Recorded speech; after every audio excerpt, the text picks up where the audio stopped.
pályájára.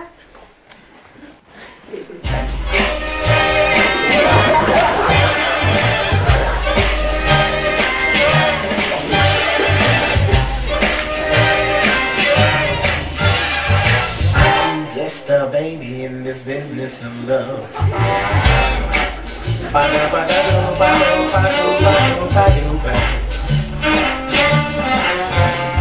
Pursue a satisfaction, starting up.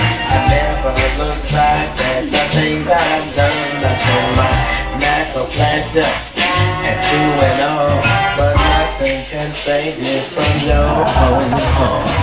I'm just a baby, nobody ever played me. Somebody save me. I'm just a baby in this business of love.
Jól van, mindegy. Nos, talán elnézést, de a mixát dolgoztatok. Jaj, jó, hogy mondjátok. Kijavítottam őket. bánatomban ősz lettem, s öreg. Nem nevesítem, de Ábelé lett a legrosszabb. Olyan hibákat követhetek el, hát komolyan mondom. Mi ez így, gyerekek, komolyan mondom. Ha azt akarjátok, hogy írjak a táblára, jöjjön valaki és törölje le. Hát alig van valami a táblát találni.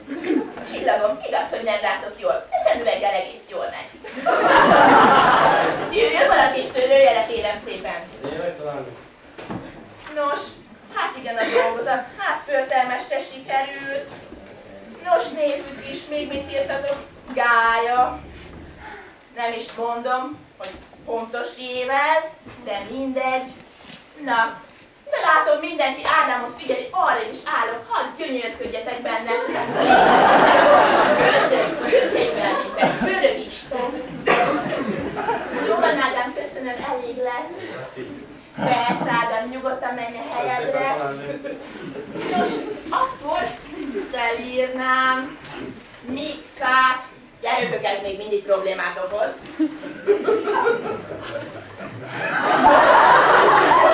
Mixát, hát komolyan mondom, éltek. Ha még egyszer ilyet meglátok valakinél, égtelen haragra gerjedek és bosszút állok. Így nyilatkozott érzelmi hevültségében az Amazon természetű márka. Tessék! Elnézést, Mártikám, hogy így konkrétan beszéltem, de... Gyere magukám nyugodtan! Az utcaimat, mert itt felejtettem a tankönyvemet. Tele van nagyon fontos témazáró dolgozatokkal, meg a tankönyveim. Köszönöm Semmi szépen, baj. és ne haragudj még egyszer. Semmi gond, Márikám. Péterkém, kis barátom a prezentációt megkövetkező órára, légy szíves, hozd már be. Baricsa Gábor kisfiam, meg majd a célnak megfelelő térképet. Köszönöm még egyszer. Semmi baj, szervusz, Márikám. Nos, haladjunk is tovább. Hol is tartottam tegnap? Panamázás. Jaj, jó, hogy mondjátok, panamázás. Jaj, gyerekök, hát kötelességemnek érzem, hogy minden órán megtanítsak legalább 5 új idegen szót. Fel is írom a táblára. Nos, mivel a Panama Mixát regényeiben is szerepel. Nos, jaj, tényleg, Panama, milyen szép kifejezés is ez. Ez a magyar nyelv egy csuda, hisz tudjátok, mint ezerszer mondtam, nyelvében él a nemzet. Nem hallod a madárcsergést? Olyan a hangja talán olyan, mint a madárcsergés. Jaj, ez egy roppant gyönyörű stilisztikai húzás volt. Szerintem meg egy egyszerű költői túlzás volt. Hát, Gyongor, de stílszerű a stílus maga az ember. Nos, Próbálom milyen... mondani, hogy a kettesítőben beleszólsz. És képzeljétek, véletlenül egy francia szállóige jutott erről az eszembe. Nos, hát akkor panamázás. Gyerekök, hogy népszerűtlenségemet tovább növeljen, meginvitálok benneteket erre az alig 3 órás alkotásra. Mindenkit várok sok szeretettel az olvasóteremben, holnap délután 3 órakor. Ez egy roppant jó alkalom arra, hogy összekovácsolódjon az osztály.